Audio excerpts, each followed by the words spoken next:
Today I'll be doing a review of future Stars icon Henrik Larsson, and you can see here in 14 games of Champs he got 34 goals and 5 assists, so he was very strong. I streamed all of these games yesterday, and at first I actually did struggle with them. That was probably because I was using the basic chem style, and if you look at the basic is actually a pretty good chem style. Usually I think it's very well rounded, but you can see it does get the shot power up to 90, but I think at this stage of the game you want higher shot power than that, so I went for a Hawk instead to get to 94 shot power, and then once I did that I noticed he was very good. If you look at what the community are voting on, they're choosing between Hunter, Finisher and Marksman. Obviously I had a look at these two, but the reason I didn't go for Hunter is, again, it's only going to give you the 4 shot power, and I don't think it's enough. I did notice in that game his shots were weak. For a Finisher, again, it's only going to be 4, and then for Marksman 4 again. So I really think the community is missing a big trick there. Going for these chem styles, I really think it's a big mistake, because you need that extra shot power for this Larsson to work well, and it does give a small boost to physical, as you'll see in the clips. This clip here is a perfect example of everything that's good about this Larsson card. You can see here Team Leader Renard, by the way, and look at his strength. He's able to kind of keep his balance and stay on his feet. We play a pass back, then we do a lofted one. He gets up in the air, takes it down, good in the first touch, and then volleys it in off the post. That was the first game, I think, with him on the new chem style, so he was actually amazing once I done that. So keep in mind that Henrik Larsson is only 80,000 coins at the moment, and for the purpose of this review, I want to compare him to 2 million coin players I have a lot of experience with over the last couple of weeks, and that is Eric Cantona and Winter Wildcards Mia Hamm, the baby version. Obviously Cantona would be a good comparison just because he also has chip shot. He has incisive pass too, and technical and first touch, which Larsson has as well. And then Mia Hamm's a good comparison because she also has quick step on gold, finesse shot and power shot, and then she has poacher on plus, whereas Larsson has plus, and that was a really big factor into why I actually think this Larsson, I don't know how crazy this sounds, but he performed better for me than Mia Hamm did. And with Mia Hamm I had 50 games played and 70 goals scored with her before I sold her, whereas Larsson's kind of beaten that record, and it is in Champs at the moment.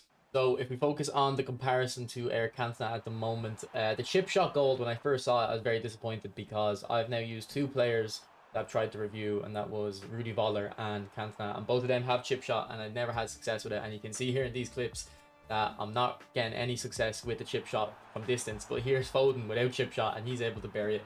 So it did really confuse me, kind of like why. Like, I don't understand what this chip shot playstyle is actually doing. And I have to say, for the purpose of chip shot playstyle, I do think it doesn't work the way it should do. You can't kind of recreate that good Cantona goal, you know, the famous one he scored in the chip shot where it's at distance. But the chip shot gold really is all about just when you're close to the keeper, do they release the chip shot quicker? So it's kind of similar to when you use finesse gold. You'll notice if you use finesse gold or you're playing against it, if the defender's there to block the shot, very often the finesse gold causes your player's finesse shot to kind of lift over the defender and stop the block.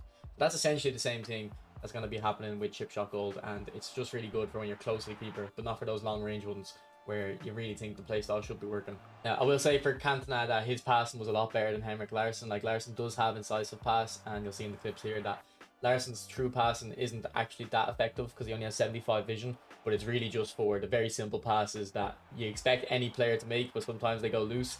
The incisive pass will just make him consistent in those situations. Now, Cantona does have 5-star weak foot. I didn't think the 4-star was a major problem for Larsson. There were a couple of instances, of course, where maybe a 5-star would result in a better shot, but he also has very good dribbling, and I would say it was better than Cantona. It definitely felt more agile, and also, as I said earlier, the strength and his ability to kind of hold his balance was very good as well. But a playstyle that Larsson has that Cantona doesn't is finesse shot, and Larsson also has 88 curve before you apply any chem style, so his finesse shots are actually very consistent. Now, Cantona has, I think, 92 curve, so his actually weren't terrible either.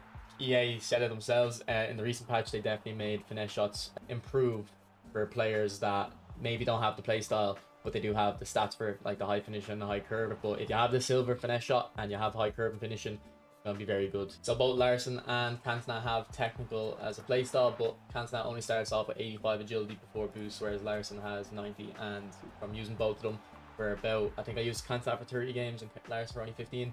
Larsson definitely felt like a much better dribbler. So I think when you look at the cost of 80,000 for Larsson and Cantona for 900,000, I definitely think Larsson is the clear winner here. You should definitely, you know, go cheap on Larsson and then have other stronger players that cost more on the wings. But If you do have the coins to spend on your striker, we will now compare Larsson to Mia Hamm. Now, when you look at Mia Hamm, just keep in mind two things. She doesn't have technical or very high curve, and she doesn't even have really high agility either. So the technical, or the lack of technical, is going to be noticed. That's something I definitely noticed when using her. And then the curve is pretty low. And she does have finesse shots, so I didn't have any complaints about her finesse shots when I was using her. And she does have 5-star weak foot as well, so she was very versatile in that regard. Like, if I had to compare Larsson and Mia Hamm's finesse shots, I'd say if they both had 4-star weak foot, or both had 5-star weak foot, I'd say Larsson is the winner, and it makes sense. Like, he's got the better stats, but the 5-star weak foot, particularly for finesse shots, is very advantageous for me. With my playstyle, I feel like you can really trick your opponent and shoot on either foot, so I think it's kind of a toss-up who's better at finesse shots, really. But I'd be happy to concede that Mia Hamm has better finesse shots, but it really shouldn't be much of a debate when you consider the difference in price. It'll be 1.1 million difference. If you look at composure as well, Mia Hamm has 88 composure here versus Larsson on 87. So there's no like kind of hidden stat that you might not notice straight away that's kind of giving Mia Hamm an extra advantage, really. But I think the biggest reason I had so much success with Larsson compared to these players is that Larsson has Poacher++, and I think it gives you amazing movement. If you watched my review on Rudy Voller I did a couple months ago, he also had Poacher++, and I noticed he was able to get on the end of true balls particularly well. Particularly, there's two techniques I was doing. This little low driven cross, that was something that was kind of in the meta in the first weeks of the game and has kind of fell by the wayside a little bit.